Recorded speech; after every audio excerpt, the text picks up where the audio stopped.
Hi, everybody. Thank you for joining us for the Kirby Institute seminar series. My name is Ashley Quigley, and I'm in the biosecurity program. I would like to begin by acknowledging the traditional custodians of the lands on which we gather today and pay my respects to their elders, past and present. Today, we are presenting from Bidjigal people of the Eora Nation, and I extend that respect to Aboriginal and Torres Strait Islander peoples joining us here in the audience and online today. Some housekeeping to start off with. The format of the seminar will start off with 2 presentations followed by the Q&A session after the presentation. If you're joining us online today, you can ask questions throughout by clicking on the Q&A icon at the bottom of the screen. For our audience in the room today, microphones are available to the side of the room to address your question at the start of the Q&A. Please note that while we encourage questions during the Q&A session, we are unable to provide comments on personal health matters or individual medical experiences. Okay, so I'm going to introduce Dr. David Joffe. Dr. David Joffe is a visiting medical officer from Respiratory Sleep Medicine at Royal North Shore Hospital, Sydney, and the Woolcock Institute of Medical Research, the Sleep Group. Dr. David Joffe is a sleep respiratory physician. He is a visiting medical officer at Royal North Shore Hospital, Sydney. He is on the vice chair of the World Health Network Long COVID Experts Group and co-author of the Multi-System Involvement of COVID Medical Reviews 2024. Other papers include vascular pathogenesis in acute and long COVID, current insights and therapeutic outlook. And then Dr. Tuller, who will be presenting second, is a senior fellow at the Center for Global Public Health, School of Public Health at the University of California, Berkeley. He is in journalism at the University of California. He was a reporter and editor at the San Francisco Chronicle and has written regularly about public health and medical issues for the New York Times, the policy journal Health Affairs, and other publications. Since 2015, his Trial by Error project has investigated scientific, methodological, and ethical problems with research in the field of myalgic encephalomyelitis, chronic fatigue syndrome, and more recently, long COVID. So over to you, Dr. Joffe. Thank you very much. I'm really the warm-up act. David's what you're here to really hear about. But when Raina invited me, I thought rather than talk about, thank you so much. Rather than bore you with the pathophysiology, the vascular stuff, all the other things that I see I'm interested in, I thought I'd just cover 2 things. One is the immune dysregulation and show you the population data, and then to give you some sense of how much long COVID is costing us. So this was an article written in the Thai, where they interviewed a friend of mine, Anthony Leonardi, who had posted on Twitter his view of what he thought was going to happen. And he then co-authored a couple of papers that were really seminal in terms of warning us about what this virus's capacity was to dysregulate, exhaust, and damage our immune system. And my friend Yanir actually made the comment that this was not how the immune system was going to work with this virus. And he agreed that this was a big issue. In fact, Akiko, who works with David Petrino, who's also a co-author with me from Mount Sinai, she's the president of the Immunology Society, has already demonstrated that there are both persistent virus particles, virus persistence everywhere. There's a seminal paper demonstrating recently that it's in the skull, it's in the meninges, it's in all sorts of places you really don't want it. And that there is both a down regulation and an up regulation, which is really what Anthony was describing. When we talked about the Leonardi effect, we were talking about both senescence. So this is a very recent paper that really demonstrates in mild to moderate COVID, even after 7 days, that there is senescence and exhaustion of multiple subgroups of B and T cells, particularly T cells. And so I'm not going to bore you with the details because you can always read the paper. But what we recognize is that this virus thrashes the immune system. This is another one from a little earlier that showed very similarly that there's this marked reduction, lymphopenia. And certainly in long COVID, although it's not ubiquitous, it's not unusual to see people with lowish white cell counts that are still persistent out beyond a year. That's important to recognize that there's a big difference between doing a white cell panel and counting the lymphocytes and their numbers and actually demonstrating their function. And that's one of the biggest problems, is that, like everything in long COVID, you can have normal numbers and everybody will say, but your blood tests are normal. Well, yeah, they are, but it doesn't tell you if they function normally. I think that's a crucial thing, is that much of the data is about function as opposed to numbers. And so people get dismissed because there's nothing to see on their bloods. But we're not really doing, except in special laboratories, functional assessments of their T and B cells. But we do know. So again, another seminal article, and I'm happy to share the papers with whoever wants them. The fact that there's this sort of hallmark of immune abnormalities with exhausted T cells that can actually be blocked.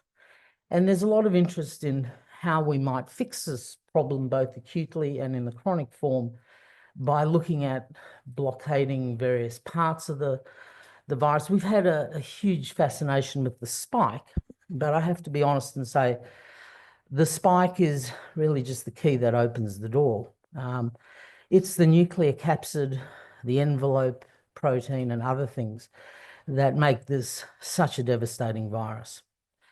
And as we've progressed from Omicron to what really was Parola, which was JN1, and it's the child of BA 2.86, it has become increasingly immune evasive. It does that by simply making more glycosylating proteins. So the original virus, you could see a kind of spike of fingers, if you would. It was easy to spot. But now the multiple mutations that we're seeing on the spike fill these spaces with sugars. So what you end up seeing is a Jaffa, just a ball of sugar that just kind of punches right through your immune system. That's why we're seeing repeated infections at shorter intervals, and the baseline never goes down. It's just kind of rolling along. It was an observation that I made early because I was fascinated by what Anthony had written, and it was something that I was seeing in my practice. I'm a clinician. I saw a lot of really bad, severe ARDS and spent 6 months with New South Wales Health, going to all the major HDUs and ICUs, including Liverpool and Nepean, to help my colleagues with ventilation. So I'd seen my fair share of it. But what struck me was people who were getting more of everything. Their well-controlled asthma was now bad. Their unexciting reflux was now bad. Things that I hadn't seen. I was also unfortunate enough to see the first case off the Ruby Princess. It was my fault that the states shut down because I got them to swab the nice lady in ED. So if you want to blame someone for that, it was me. She was from the nursing home. She was a nice cleaning lady there, and yeah, I told them to swab her. My fault, my bad. But the downside of all of this is what we're now seeing. And so with immune dysregulation and immune fatigue, we're now starting to see things that we shouldn't be seeing. So even the WHO has recognized since 2023, there's a 7-fold increase in tuberculosis. And for the first time, we are seeing outbreaks in Kansas. So this is just earlier this year, where there are a whole group of over 70 people with TB. It's a nasty disease. It's hard to fix, and there's increasing drug resistance. One of the great trolls of Anthony Leonardi once said that if immune dysregulation was so widespread, we would be seeing TB. As I said there, it's one of those things you wish you'd never said. There are now increasing numbers in Africa. The UK, since 2022, 23, and now to 24, have had a staggering increase in cases of tuberculosis. And they have a lot of immigrants. So do we. We screen them. We're very meticulous. But for a lot of people, you know, in the UK, they come from endemic areas. And so for many, it's not new TB, it's reactivation. You only need to get your lymphocytes down to, or your CD4 count down to below 500 to reactivate TB. Other diseases. Well, this is Mycoplasma. We had a huge number of Mycoplasma cases in Australia. This is actually Finland. I love the Finns. They do nothing about COVID, bless them. They don't vaccinate their kids. We don't either. But they are meticulous at coding.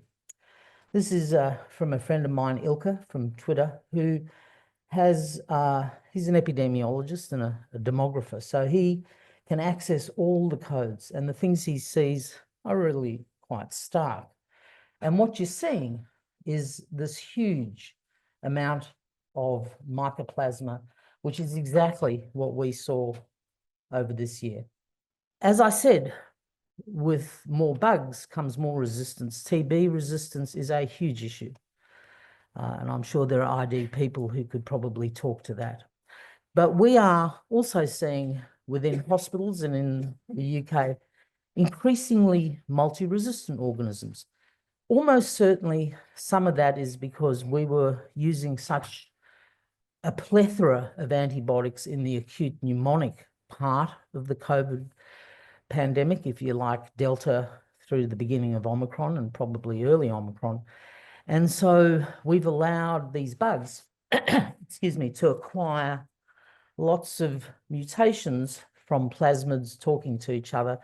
And we're now seeing, and I'm certainly seeing that, people with ordinary banal bronchiectasis who were perfectly well, but they now have a multi-resistant Pseudomonas or even a Pseudomonas cepacia, which is something you really don't want to see because it's so hard to fix.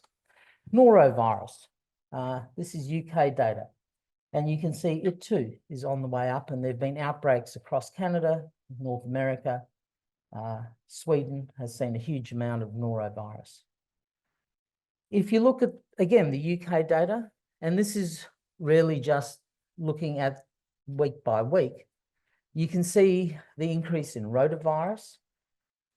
This actually probably is up here somewhere off the slide by now. So when I got it from my friend on Twitter, otherwise known as Turn, he actually was going to send me an updated one. He said, but I can't get the scaling right because it's so enormous.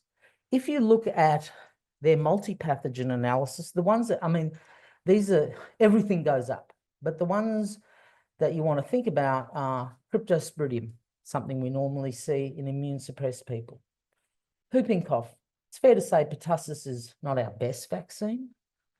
And, you know, it's something we're seeing here. I don't even have to mention measles because, you know, I know my friend Dave is probably rolling his eyes at Texas and New Mexico, and someone actually bravely said that he was so proud of the fact that his parish had the lowest rate of measles immunization.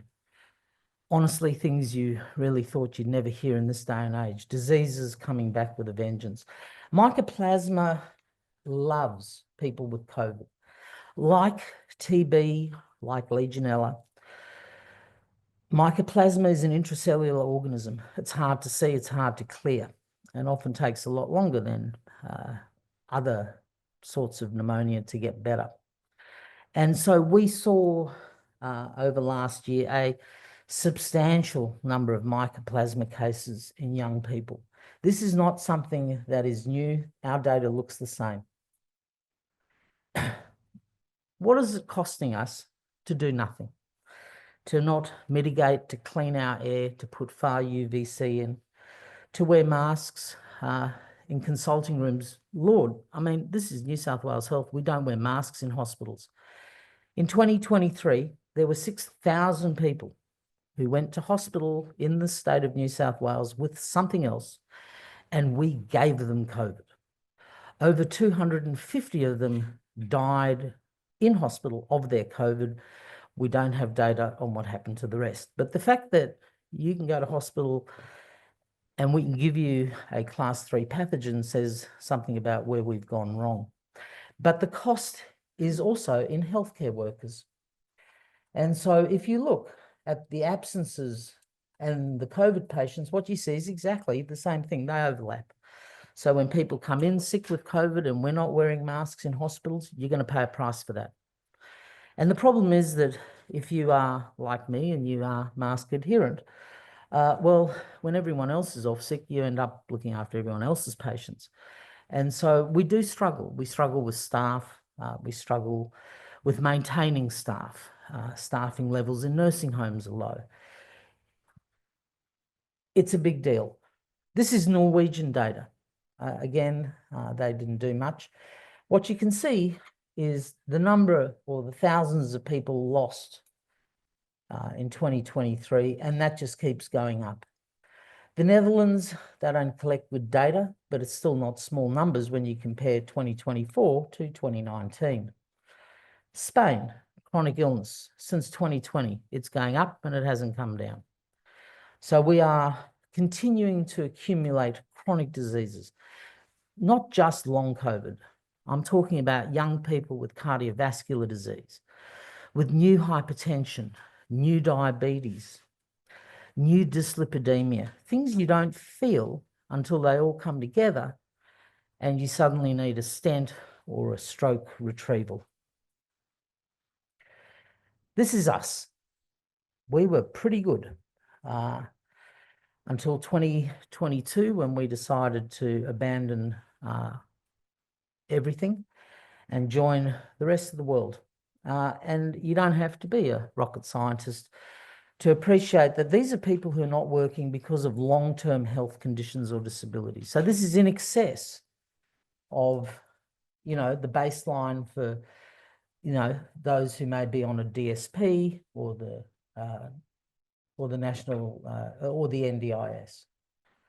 It is very hard to get a DSP or an NDIS condition listed for long COVID if there are no codes for long COVID, if there are no diagnostic tests for long COVID, if there are no clinicians with an interest in long COVID. The US, they didn't miss much either. These are those who are just reporting cognitive issues. So, you know, there's a bit of background noise there, but since they let it rip, those who are reporting brain fog, and that's a terrible word, it's brain damage. Yep, they're going up and up and up. So the AAA in the UK, which is our NRMA, actually came out and said the rude bit, which is in 2023, there were more motor vehicle accidents related to COVID brain fog. So your premiums are going up. Have a nice day. Our Premier said that in 2023, there were more road accidents because we'd all forgotten how to drive during the lockdowns and the fines were going up. We have a bit of disconnect. This is also somewhat disconcerting. End organ injury. There are numbers for cardiac transplant, lung transplant, and kidney transplant. And you could see that we were doing really well with Flozins and other drugs and other ways of managing people, with a drop from 2012 to 2019 in those requiring a renal transplant or waiting for one. Now it's going up exponentially. More people with renal failure, more dialysis. Dialysis is not cheap and it is not something you can work around. Currently, the number in the UK grows by 300,000 a year. That's not a small number. If you look at those currently in the UK, they are almost at 3 million people who are now economically inactive. I think that is a polite term for saying they cannot contribute to the economy. The US is the same. We have known for a while that the disability crisis is coming. The only people who really don't mind saying the rude bit out loud are the actuaries, because they've modeled this, they can see what I can see. And so it's impossible to imagine that our finance and treasury don't see what I can see. But it's fair to say that in 2021, after I had been ventilating people for 6 months, I thought, well, I'd better go and get my life insurance sorted out. And even then, there were 4 questions about COVID. That was 2021, it's 4 years ago, including one that said, have you been in contact with anyone with COVID? My underwriter had to get me a waiver because I could not lie. Belgium has now surpassed 500,000 people for the first time. This is March of last year. It's probably higher now. This is our data, and there are those, my friend Raina's not here. So this is Australian data, and I really wanted to show you guys where we're at. But what I really wanted to point out is not so much the kids, because I'm not doing pediatric long COVID. There are others who do. But if you look at where the greatest burden of this disease falls, it is in the tax-paying population. So to paraphrase one of my least favourite politicians, we're going to have more leaners than lifters. No economy is going to be able to necessarily withstand this. The sum that was published from this very institution was roughly $10 billion in lost productivity. And that this may actually be conservative.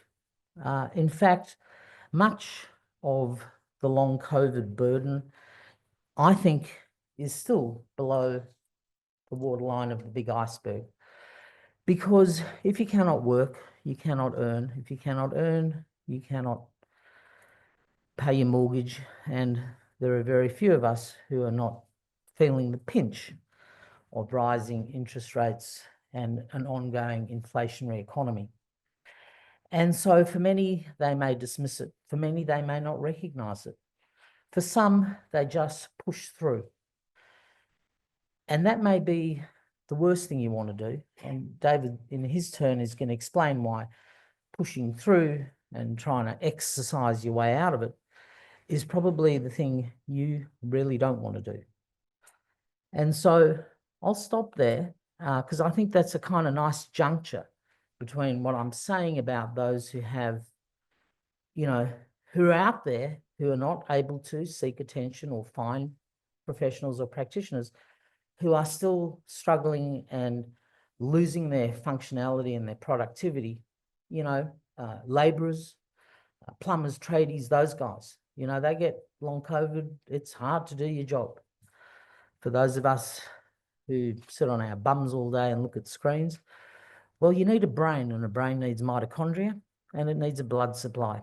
And, you know, I can guarantee you that motor vehicle accidents are merely the tip of the iceberg. Plane accidents, the other one that people are looking at. The FAA in America now is looking at banning people from flying because they are assessing them for neurological injury and saying you can't fly. I'll stop there. Thank you. Well, thank you, David. That was very helpful. I'm not a doctor, or a biologist, so I really can't talk to the medical issues or the pathophysiological reasons. I also want to point out that I'm not a clinician, so I'm not actually in the business of telling clinicians how to treat their patients. I do have a degree in public health, and so my function here is to point out that some of the research, or much of the research, that has been focused on the psycho-behavioural theorizing or attempting to address the supposed psychobehavioral aspects of first ME/CFS, for many years I've been looking at that, and now long COVID, really are shot through with lots of flaws epidemiologically, and really often I look at whether the recommendations or the studies can be taken at face value, and often I find that they can't. Before I start, I just want to point out the obvious, that I'm visiting from the fascist dystopia formerly known as the United States, and I need to acknowledge that my country is currently in the process of destroying research institutions, including my own, University of California, Berkeley, where my faculty have, members, colleagues have all had grants canceled, programs funding pulled. It's absolutely a madhouse, and I have no idea what it's going to be like when I go back. And I just needed to make, since I'm at an academic institution here, where people presumably are interested in research, I just need to make that point, that we are on a course of absolutely destroying science. Latest NIH apparently now is blocking or rescinding all research into mRNA vaccine, mRNA, period. I guess mRNA is a deep state plot, as are all academic researchers, are all members of the deep state, and so we're about to be canceled. So this is who I am. I'm at the Center for Global Public Health at Berkeley. I'm lucky in the sense that I am probably in the unique case in the US of being a crowd-funded academic. I have no federal funding. I have no state funding. I get my funding every semester, twice a year. I do a crowdfunding campaign on Berkeley's in-house crowdfunding platform for campus projects. The money goes directly to Berkeley. I've been accused of taking money directly from patients. I don't. The money goes to Berkeley. Patients support my work. It goes to my department. My department pays my salary. But that obviously creates conflicts of interest for me, because I'm essentially paid mostly by the patient community, and now long COVID ME/CFS patients. And my mother donates a little bit every year too. So I'm also funded by my mom. Thank you, Mom. Moving on. So who am I, and why am I even here? As I said, I'm not a research scientist like doing cellular research. I'm not a clinician. I was many years, I'm mainly a reporter. I was for 35 years before I went to graduate school when I was 50 to get my degree. So basically, I started this project, my trial by error project. That's what it's called on Virology blog, which is a science blog in the US hosted by a Columbia University professor. I started that on October 2015 with a very, very long investigation of the PACE trial. And since then, you can see what else I've done. So I kind of try to dabble in reporting for mainstream media, doing posts on my blog, and I also write a lot of irritating letters to journals and some peer-reviewed commentaries. Dr. Joffe has thankfully signed some of my letters to journals where I ask for corrections and so on, not usually successfully, but occasionally. So this is my expose that was published 15 years ago. I'm sorry, 10 years ago this year. I thought this was a one-off. I had no idea I'd be doing the same thing 10 years from now, and that this was just a side project that I did on my own, not related to my then academic work at Berkeley, but now it's become my main project since the last 7 years, and that's what I'm doing. ME/CFS and long COVID, obviously very difficult to investigate, and these are some of the reasons. They lack definitive biomarkers, and that creates a real question of who are the patients, who are you even researching, how do you define the parameters of what they are. There's this constant debate, as was reflected in the headline of this presentation. Are these functional or essentially psychological or functional, whatever that means, or are they actually biomedical disorders? There are challenges in devising objective outcomes because we don't have biomarkers that we can use. So that creates a challenge. And how do you even design studies? And you also obviously have the problem that if you're doing psychobehavioral interventions, you essentially can't blind them. You can match them perhaps for time and attention and so on, but you can't really blind patients to what they're getting. Patients know if they're getting cognitive behavior therapy or if they're getting nothing, or if they're getting some other kind of graded exercise therapy. So one of the main problems, or a core problem with all of these studies, is they are unblinded and they rely on subjective outcomes. We understand why, as I just said, there's problems with design. But the problem is that doesn't mitigate the disaster that these studies can be, because as we know from, we don't do drug trials by giving someone a drug, other people know they get the placebo, and then asking them in 3 months, how do you feel? Because we know there's a placebo effect, right? We know that if you know you're getting the active thing, you're going to likely say, for any number of reasons, you feel better. And that's essentially what all these trials do. They give some people something, they give other people something that they know is not the treatment, and then they ask them how they feel. So why this is fraught with bias. You want to feel better. You like the therapist. There, therapeutic intervention bias, hope expectation bias. All these sorts of things play into why you get these results. So this is a problem because these are inherently difficult to blind and difficult to sort of create enough to control for by creating enough extra things to give the non-intervention group something comparable. And it is a challenge to identify useful objective measures. However, it's not impossible. So early trials, and one of the first trials I'll talk to, so anyway, these are some of the objective measures that have been used in these kinds of studies. They're measures measuring physical capabilities or function. They're obviously not measuring disease status, but they are useful in these studies, or they should be useful. 6-minute walking test is standard. The step test for fitness is standard. You can compare with other groups. Actigraphy, wearing sort of a monitor and seeing how far people walk in the course of a week is very useful. If everybody says they feel great, but nobody actually moved more in the last week, you have to wonder which is the accurate reading. Do they feel great, or is that a placebo effect? I don't think the authors of these studies care if it's a placebo effect. They just want to get 1 or 2 sort of extra points on the questionnaires that they use, and then they claim they have a great effect. But we have to question if there's no improvement objectively, employment, receipt of social welfare benefits, school attendance. If these things have null results, you have to question what's actually happening in the study. So these are a number of the besides this core problem of study design, these are some of the, but not exclusively, the kinds of things they do. There's rampant outcome switching in some of these studies.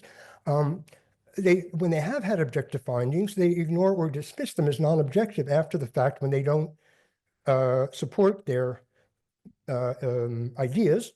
There's a lot of extrapolating to populations that were not included in the study. There's a big problem with many measures have a MCID, a minimal clinically important difference. If you do a study and it just doesn't barely meet that threshold, then even if it's statistically significant finding, it really essentially has no clinical benefit or meaning for patients. So to claim great success based on statistically significant findings that are essentially clinically insignificant is kind of ridiculous, in my view. Often there are secondary outcomes that are kind of squishy: quality of life, depression, how do you feel, work, social adjustment. Sometimes the primary outcome fails, but you get some modest findings on those, and they say, oh, well, that was the wrong primary outcome. Let's look at secondary outcomes, and they claim success. These are, often there's an article, you get a friendly commentary to say how great it is, even though it's really pretty crappy. And again, serious conflicts of interest, sometimes not disclosed. In this case, with the PACE trial that I'll first talk about, links with government, with disability insurance and government agencies, like responsible for welfare benefits and so on, all of whom want to save money. So how many of you know the PACE trial? This was a famous trial of cognitive behavior therapy and graded exercise therapy for what was then being called CFS, but now we're calling, for lack of a better name, ME-CFS. This was a very, very high-profile study and is the template, really, for all the future psychobehavioral studies in this domain. So Thing of Beauty, which was what it was called by Professor Sir Simon Wesley, who's the sort of uber architect of the theory behind it, that patients are really just deconditioned and need to get back to work, and they have sort of dysfunctional cognitions about having an organic illness, which also need to be alleviated with cognitive behavior therapy. So Simon Wesley thought the PACE trial was a thing of beauty. Who said it was a piece of crap? That's me. I said it was a piece of crap. So this is the question we're looking at right now. This is it. The first paper was published in The Lancet in 2011 with the first results, and then many other papers. But in 2013, they published a recovery paper in the journal called Psychological Medicine, which claimed that patients recovered. So it was a £5 million trial, very expensive, obviously. You can imagine how much pathophysiological research could have been spent with that money. This is again, so the use of discarded Oxford criteria. Oxford criteria basically identified chronic fatigue syndrome as 6 months of fatigue, period, with no other symptoms could happen, but they didn't have to be there. So I think doesn't take a rocket scientist to figure out that 6 months of unexplained fatigue is really a wastebasket for undiagnosed anxiety, depression, all sorts of other things that just idiopathic fatigue, and doesn't really identify a specific patient population.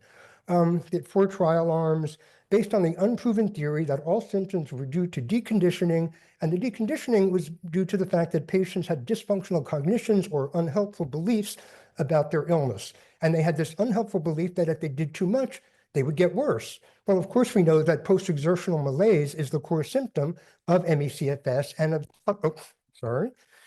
I get very agitated and excited when I talk about this, so excuse my flamboyant arm gestures. Patients have dysfunctional cognitions about having an organic illness and having this post-exertional malaise. So they think post-exertional malaise is just sort of the resurgence of deconditioning. You're deconditioned and you do something and you feel bad. So to them, it's just the normal process of getting better. To patients, they're experiencing it PEM and they're actually getting worse. So their theory is completely unproven, but this was based on it. They claimed success. They approximately 60% improved, according to the Lancet paper, but that was compared to 45% improvement. So there wasn't even very much difference, 15% marginal difference, even though they're going around claiming 60% improvement. In the recovery paper, they claimed 22% recovery. At the same time, in that paper, the comparison arms had no recovery. So these 60% improvement and 22% were for both the CBT arms and the graded exercise therapy arms, which were essentially the same therapy sort of divided into 2. One is focused on restructuring cognitive dysfunctional beliefs and then urging patients to do more based on that. And one is urging patients to do more and then helping them restructure their cognitive beliefs based on the fact that presumably they're going to do better. So what are the reasons for concern? Well, they had dramatic outcome switching without any really acceptable justification. They had no informed consent as far as I'm concerned, which I'll explain. These are just some of the problems. I wrote a 15,000-word investigation. I could have written 30,000 words about it because it was so bad. They published a newsletter during the trial, which had glowing participant testimonials about how great they had done from past participants in the therapy in the trial. They published this during the trial to the patients who were still in the trial. So I think we can assume that that's not a good thing to do during a clinical trial. You can't actively try to bias your subjects during a trial. They had 4 objective outcomes among the list. All of them failed to support the subjective responses. So they dismissed all of them basically as not objective after all, even though those were the objective outcomes they themselves had chosen. So as I've said, the best use of PACE trial, it's not a complete failure. It's been used very effectively at Berkeley by my epidemiology colleagues as a pedagogical tool for how not to conduct clinical trials. So they give it to students. The students have a week to look at it. They rip it apart, then present to the class. That's a fantastic use of the PACE trial and the only good use for it. So about the outcome switching, this is so complicated and I've written a lot about it, but I'm just going to try to go through very quickly. And I know, time is short. So basically, just to one example, the 2 primary outcomes were physical function and fatigue, and both of them were on, instruments that patients have to answer. So I'm just going to, the most shocking was, the same thing happened on fatigue, but I'm just going to look at the physical function because it's the most shocking. That's the SF-36 instrument, and it was 0 to 100. And so most people, as we'll see in the next slide, most people score like 85 up to 100. In the trial, an entry score required to demonstrate disability, so you were disabled enough to get into the trial was 65 or less. In the protocol, 75% represented improvement, so that's essentially 2 steps up. 85 represented recovery, specifically for physical function. They had 4 recovery metrics, so this is recovery just for physical function. In the psychological medicine paper, which was the recovery paper, they had lowered the threshold for recovery for physical function to 60. But you had to be disabled at 65 and you could be recovered for physical function at 60. Maybe someone can explain this to me, but I don't get it. It turns out, through a Freedom of Information request, that it was found out that 13% of the participants were already recovered on physical function at entry. So this was not disclosed in any of the papers. This was just the one example. And all 4 of the recovery criteria were similarly weakened. And the recovery paper cited absolutely no ethical oversight permissions for this just post hoc change for their metrics. I just want to point out here, this is from a reanalysis paper, and you can see that the here the entry-level threshold is 65. The original recovery threshold was 85. You can see that all the healthy people, so 85 was reasonable because from 90 above, those were all healthy people under population, on a population basis. But then look at the recovery threshold was lowered to 60.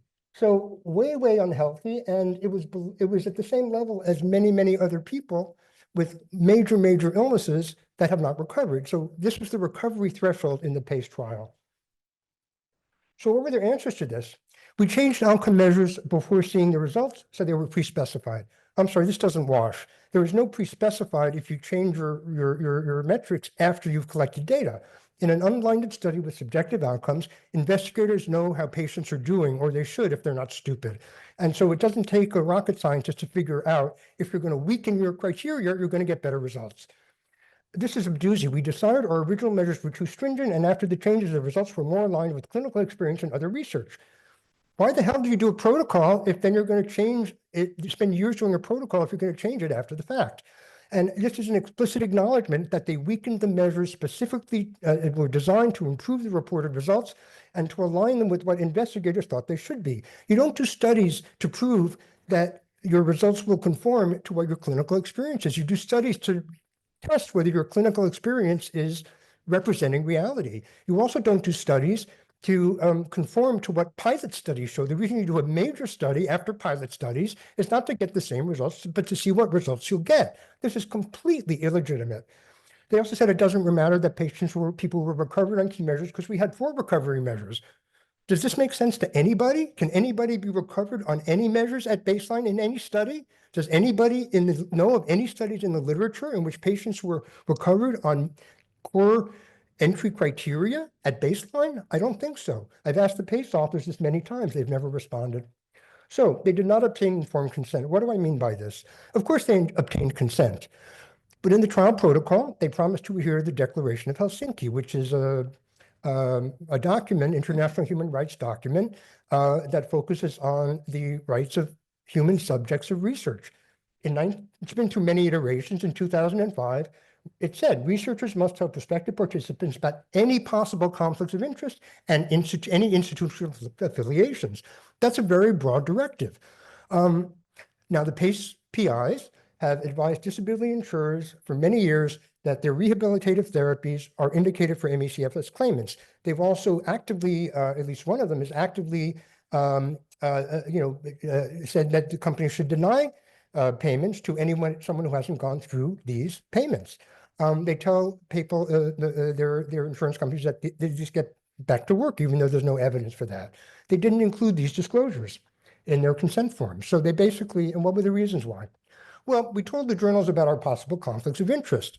Now, the Declaration of Helsinki was not developed to protect journal editors and journal readers. It was designed to protect the subjects of research, not the recipients of the research. So that's a ridiculous response. Insurance companies did not fund and were not involved in the study. That's completely ridiculous. That doesn't matter. That's not the definition of conflict of interest, as any decent, smart researcher, or any researcher with integrity, I should say, knows. Only 3 of the 19 investigators should work for insurance companies. Another red herring. What does that have to do with anything? Just you list the conflicts of interest of those 3. Actually, and that was a lie because it was 4, not 3. So, participant newsletter. I mean, look at this. The therapy was excellent and very helpful. Being included in this trial has helped me tremendously. Found the treatment extremely useful. I am so happy that this treatment trial has greatly changed my sleeping. You cannot do this in a clinical trial. It is not allowed, period. So what were their answers? The treatment arms were not mentioned in testimonials, so there could have been no bias. Absolutely ridiculous. The testimonials clearly mentioned therapy treatment and presented that as a success overall. That would clearly induce bias in the active arms of the study. So my colleague at Berkeley, when I showed this to him, he said, wait a minute, they published this during the trial? I said, yeah. He said, and patients read this, participants? I said, yeah. He said, well, I guess there's no official prohibition against that because I don't think it occurred to anybody that someone would try to pull such a stunt. So that's the official response from my Berkeley colleague. So the objective findings, they had 4 objective outcomes: 6-minute walking test, the step test for fitness, employment, and receipt of benefits. They all had null or clinically meaningless findings. The PACE team decided that they didn't need to pay attention to their own objective measures, even though they had touted them as objective in the protocol. And when patients complained about, they said, well, we have these objective measures. Well, why? Well, we did the walking test differently than other people did the walking test, so it can't be compared. Well, you've been promoting this as your objective measure, then why did you do it differently? It doesn't make any sense. It's really a non-answer. They talked about employment and benefits, et cetera. Other factors influence that. Well, of course, economic factors influence employment and benefits, but that's not the point. Even if employment, other factors influence it, there should be a difference, between those who got the treatment and those who did not. And the fact is, you chose that measure. So you can't just dismiss it after the fact is meaningless. And here's my point about that. As subjective and objective measures conflict, honest researchers question their assumptions, while those without integrity, i.e. the PACE authors, dismiss bad results as flawed or irrelevant. So this is a real problem. And most of these now psycho-behavioural studies of long COVID do not even include any objective measures because they've realized the problem here. If they include them and they don't mention them, they get slammed, and that's a problem. So if they don't include them at all, who cares? Nobody pays attention. So is this an example of research conduct? Absolutely, in my view. Here is UK Medical Research Council misrepresentation of data for suppression of relevant findings, knowingly, recklessly, or by gross negligence, presenting a flawed interpretation of studies. Actually, I see the same thing twice. I'm sorry about that. I think one of these is the NIH, actually. I'm not sorry about this slide. It's a mess. But anyway, you get the point. You can't hide salient data like the fact that 13% of your participants were already recovered on a key measure at baseline. That's research misconduct of an egregious nature. I would call it fraudulent. I'm not a lawyer. I've never called it fraud. But it's fraudulent in the sense that it's incredibly deliberately deceptive. So, and the linguistic meaning of the word fraudulent and not the legal meaning, just to protect myself. So I was part of they had withheld all their original, since they switched everything from the protocol, they had withheld all their original data, which would have allowed analysis of what the results would have been had they adhered to their protocol. They called claims from patients seeking this data vexatious, and they fought it in court. Queen Mary University of London fought it in court to the tune of £250,000 and lost. And so the data were released in 2016, actually, end of 2016. And so there were reanalyses done. So this was a reanalysis based on the protocol. I was a co-author of this, a minor co-author. And so the results were that there really were no results to speak of. Instead of 60% improvement, there was 20% improvement. There was 10% improvement in the control group, so that 10% is a pretty minimal difference. I mean, the results are bad anyway, and so there's, one can assume that that minimal difference is due to the placebo effect inherent in the study design. There was no recovery among any of the groups, and so their claims of 22% recovery was completely false. I should also mention that in their analysis of recovery, they claimed in the protocol, they didn't mention that they actually just meant remission. In the recovery paper, in the fine print, they say, we mean recovery from the current episode. Since it's a fluctuating illness, we have no idea if it will return. In essence, that's what they said. So they basically redefined recovery as remission. And we know that recovery and remission are not the same thing. So the recovery paper is a remission paper, not a recovery paper, and in that sense is sort of meaningless on its face. So that's how much time do I have? How am I doing? 1 minute left? Okay. The Regain trial was something that was published not that long ago. Again, similar problems. I'll make my slides available. But what they did here, and so they claimed exercise was effective. And you can see it got a lot of good press. That's a good thing. There were 2 problems. The difference between one problem is that they extrapolated to all long COVID patients without specifying in the methods, they said post-hospitalization, but in their conclusions, they extrapolated to all long COVID patients as if the fact that they were hospitalized had nothing to do with it. We all know that hospitalized patients are different from non-hospitalized patients, so that's a completely illegitimate extrapolation. I wrote to say they had to correct that in a rapid response. Other people did too. In a rapid response, the authors refused to, but 3 weeks later, lo and behold, there was a correction that appeared. So apparently the editors of the journal disagreed with them, and they forced them to make a correction, is my interpretation. So that's one thing. The other thing is that, as I said, the results were 0.03, and they lied about the minimal clinically important difference, which they claimed was 0.03 to 0.05 in the method section. When you clicked on the reference, it turns out that's not true. During the study, they had revised the recommendation and said now it was 0.04. It wasn't a range, it was 0.04. So they claimed that their 0.03 met the MCID. And then in the discussion section, they sort of said, oh, by the way, there's a little glitch here. They have made these revised recommendations, but we still think it meets the MCID. Well, no, it doesn't meet the current MCID. If the current recommendation is for 0.04, you can't lie in one part of in the method section and then unlie or tell the truth in the bottom part of the section. So that's all I'll say about that. So these are two very, very problematic situations.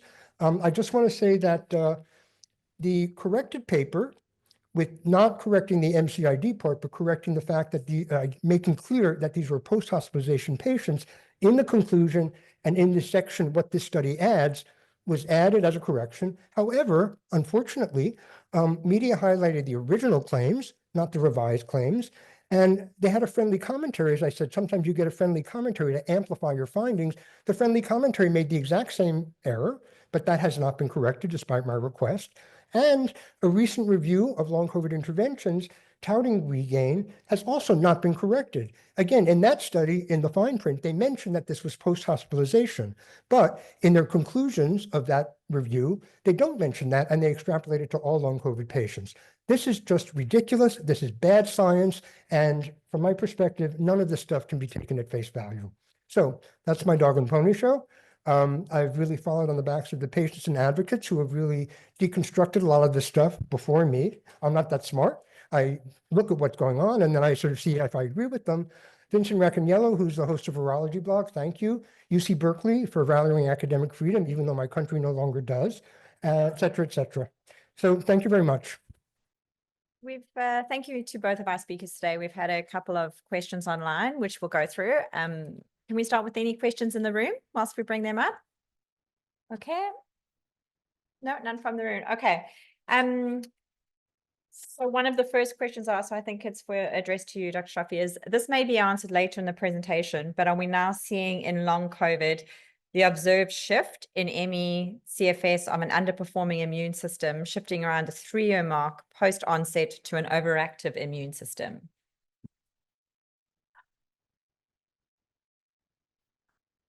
The overlap, so long COVID and ME/CFS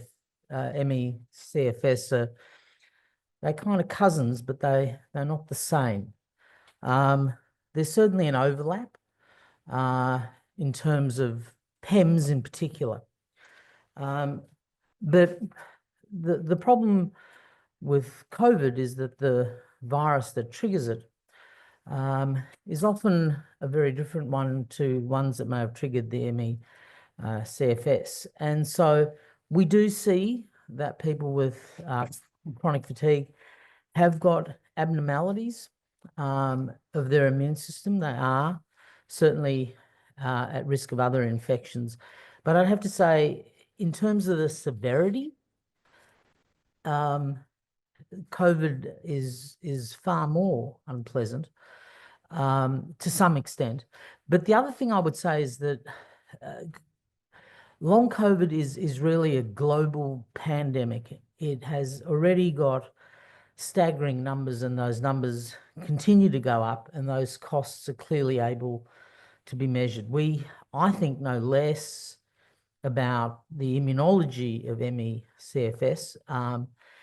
And I think the truth is that for those with ME/CSF, whatever comes from our knowledge and learning of long COVID is clearly going to benefit that group. And I think that's the important thing, is that the ME/CFS component of long COVID will definitely benefit from whatever we learn about how to manage long COVID. And so I try not to separate out ME/CFS to a greater extent in long COVID. Okay, thank you. So Dr. David Joffe, thank you for the great presentation. How do we get governments and health officials to change course at this point?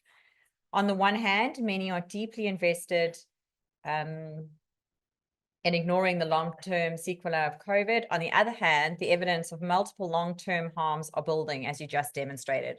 What are our best strategies to get them to change track rather than doubling down on denial? Oh, I really do wish I had an answer to that. I mean, we shuttered the vast majority of long COVID clinics in New South Wales. We've stuck our heads in the sand. We've allowed kids to get repeatedly infected. I don't know. I'm not a politician. I'm a clinician that just sees more and more damage. I think it will come, like with HIV, from advocacy, from those who are affected and afflicted, those either directly or their families, those who can no longer manage to work and earn, those who are really feeling it. And I think that's really the solution, is to continue to advocate to government, to your local member, to whoever will listen to you about what this damage does. Because if I know these numbers, and I'm just showing you the data, if I can see it, as I said, you can be sure the government knows. And I think pointing that out to them, particularly in the journalism world in which David lives, there are a couple of very good journalists who have really written some wonderful articles about long COVID and what it's costing us and the community. And I think those are the things that need to be put in front of politicians. We had a long COVID inquiry. Nothing much came of that. We've had a post-COVID analysis, and that was out of the office of Prime Minister, and that didn't go anywhere either. And so I think it comes back to advocacy groups, and there are lots of them. Great, thank you so much. There are a couple of questions still online, but we've reached the end of our time, so we might respond to them offline. But just wanted to say thank you to our presenters for Anybody today. can email me if they want. Dave Tuller, I think is on the slide. Okay. Dave Tuller at berkeley.edu. Great, thank you. Thank you, everybody, for attending today. Thank you.